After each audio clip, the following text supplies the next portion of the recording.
आज Doubtnut app download करें। Doubtnut पर अपने सभी गणित, रसायन विज्ञान, भौतिक विज्ञान और जीव विज्ञान के डाउट्स का करो सफाया। बस प्रश्न की फोटो खींचो, एक ही प्रश्न को क्रॉप करो और तुरंत वीडियो सोल्यूशन पाओ। अभी डाउनलोड करें। हेलो दोस्तों, आपका प्रश्न है यदि अभिक्रिया की दर स्थिरांक के बराबर हो तो अभिक्रिया की कोटि निम्नलिखित होती है। तो चलिए इस प्रश्न को हल करते हैं। ठीक है, तो दोस्तों सबसे पहले ये समझ लेते हैं कि भाई अभिक्रिया की कोटि हम कैसे ज्ञात करते हैं, किसी भी अभिक्रिया की कोटि कैसे ज्ञात कर सकते हैं। जैसे यहाँ पे अभिक्रिया मैंने लिख दी दोस्तों XA plus by V plus ZC, और इससे दोस्तों हमें कोई उत्पाद प्राप्त हो रहा है, उत्पाद यहाँ पे प्राप्त हो रहा है। अब इस अभिक्रिया का जो वेग नियम है, वेग नियम अर्थात जिस सूत्र की सहायता से आप वेग को ज्ञात करेंगे, तो वेग नियम उसको कहते हैं। ठीक है, तो अभिक्रिया का वेग कैसे व्यक्त करते हैं दोस्तों, अभिक्रिया का वेग स्थिरांक k गुणा किसी भी क्षण पे अभिकारक a की सांद्रता, और चूंकि इसका गुणांक यहाँ पे x है तो इसकी घात x आ जाएगा, गुणा अभिकारक B की सांद्रता और इसके ऊपर बाई घात लग जाएगी। इसी प्रकार अभिकारक C की सांद्रता और इसके ऊपर Z घात लग जाएगी। तो अब दोस्तों ये जो अभिक्रिया का ये जो मैंने सूत्र लिख दिया, ये क्या है, अभिक्रिया का वेग नियम। इसे क्या कहते हैं, अभिक्रिया का वेग नियम कहते हैं। और अगर इस अभिक्रिया की आपको कोटि ज्ञात करनी है तो अभिक्रिया की कोटि बराबर क्या आ जाएगा, यहाँ पे जो भी अभिकारकों की सांद्रताएं हैं, वेग नियम में जो भी हमारा अभिकारक होता है उसकी सांद्रताओं के ऊपर जितनी भी घातें लगी होती हैं उन सबका योगफल अभिक्रिया की कोटि को व्यक्त करता है।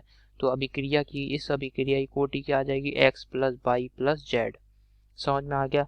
तो कोटि क्या हो गई, x plus Y plus Z, ये हो गई अभिक्रिया की कोटि। अब दोस्तों प्रश्न में हमसे कह रहा है कि ऐसी अभिक्रिया की कोटि क्या होगी जब अभिक्रिया का वेग अर्थात वेग और दर ये एक ही बात होती है। ठीक है, तो अभिक्रिया की दर जो है वो दर स्थिरांक के बराबर हो जाए। तो यहाँ पे दोस्तों इसको मैं इस प्रकार दर लिख दे रहे हैं, इसको कोई प्रॉब्लम उसमें वेग और दर, अभिक्रिया की दर और वेग ये एक ही बात होती है। ठीक है, तो अभिक्रिया की दर मैंने लिख दिया, तो इस ये यहाँ पे आप इसको दर नियम कह देंगे, वेग की जगह पर अब दर नियम कह देंगे क्योंकि यहाँ पे हमने दर से व्यक्त कर दिया है। ठीक है, तो ये एक ही चीज है। तो यहाँ पे दोस्तों अगर दर जो है अभिक्रिया की दर स्थिरांक, अब ये जो वेग स्थिरांक था पहले, अब इसको हम दर स्थिरांक कह देंगे। तो अभिक्रिया की दर स्थिरांक के बराबर कब होगी, जब दोस्तों ये जो सभी मान हैं a की घात x गुणा b की घात y गुणा c की घात z, इन सभी का गुणनफल ये किसके बराबर आ जाए, एक के बराबर हो जाए। समझ में आ रहा है, एक के बराबर हो जाए, तभी तो दोस्तों दर जो है किस अभिक्रिया की जो दर है ये वेग स्थिरांक k के बराबर होगी। अभिक्रिया की दर स्थिरांक k के बराबर होगी। ठीक है, तभी कब होगी, जब हमारे पास ये जो गुणनफल है a की घात x गुणा b की घात y गुणा c की घात जो सांद्रता c है इसकी घात z। ठीक है, तो सांद्रता c की घात z ये जो गुणनफल है इसका मान 1 हो जाए। अब इसका मान 1 हो जाए तभी दोस्तों हमारा है ये जो शर्त है ये संभव हो सकती है कि अभिक्रिया की दर स्थिरांक के बराबर हो।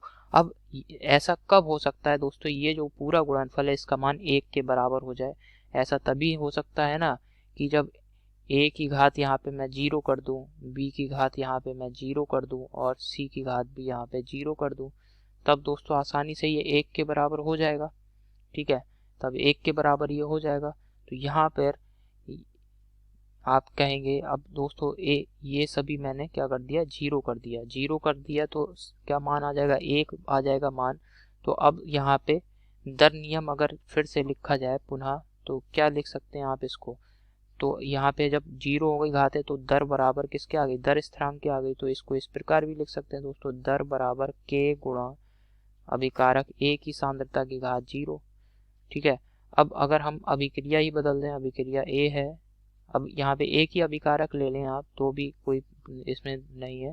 ठीक है, अब हमने पहले से दो तीन अभिकारक ले रखे थे तो इस प्रकार लिख देंगे, तो ये आ जाएगा c की घात 0।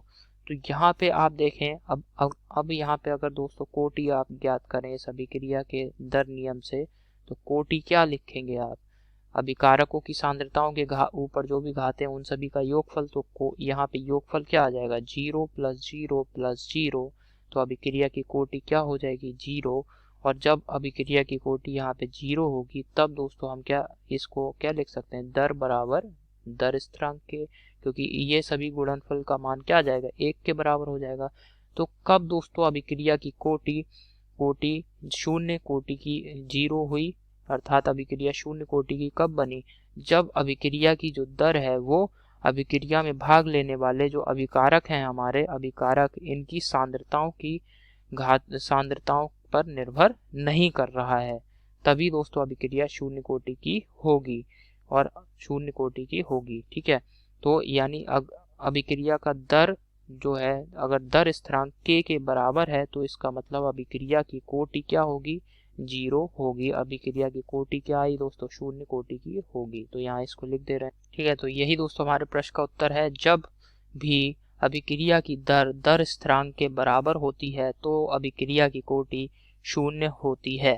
विकल्प देखते हैं कौन सा सही है। पहले विकल्प में दे रखा है दोस्तों 3, तो ये गलत विकल्प हो गया। ठीक है, पहला विकल्प गलत हो गया। दूसरे विकल्प में दोस्तों हमें दे रखा है 0। ठीक है, तो दूसरा विकल्प दोस्तों ये बिल्कुल सही विकल्प है, दूसरा विकल्प।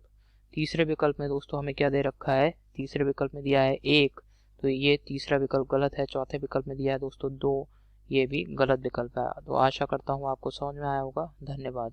कक्षा 6 से 12वीं से लेकर नीट, IIT, JEE वो एडवांस के लेवल तक 1 करोड़ से ज्यादा छात्रों का भरोसा। आज ही डाउनलोड करें डाउटनेट ऐप या व्हाट्सएप करें अपने सारे डाउट्स 8400 400 400 पर।